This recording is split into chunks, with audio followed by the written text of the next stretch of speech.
Investors, today I'm going to be talking specifically to investors because many investors have gotten their fingers burnt. Why? Because of title.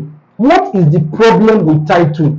You don't do your due diligence well. So when you don't do your due diligence well, there is possibility you miss it in title. If you miss it in title, you can get your fingers burnt. Imagine building a very big house and one day the government say they have a plan to use this place for something, and because of that they demolish the whole building. People just want to sell so they can market anything to you, but it is very good you do your due diligence and you know the kind of property you are. That is why we are here, to help you do a good and thorough search for your properties. We have two kinds of things we consider while looking for title. We have the committed acquisition, we have the non-committed acquisition.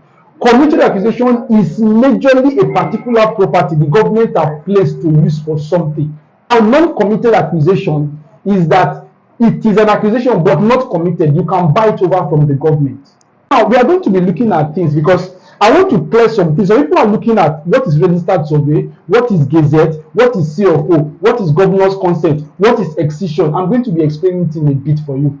Registered survey is not a strong title. Registered survey is just like you do a survey, like a provisional survey, by your own investor, by your surveyor. You take it to the government for them to stamp it and say this has been stamped, registered under the government.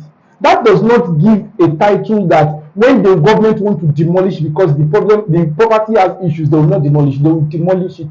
It is not a title you should sleep on. And we have the freehold. Freehold title is that this property is free from government acquisition. That means it is not committed on anything. So you can easily go further to do your excision or your C of O on that property since it is free. So freehold can be a very good title, and most freehold properties are very cheap. Anytime you buy a property with freehold, follow up in perfecting your title immediately. If not, it can still be collected.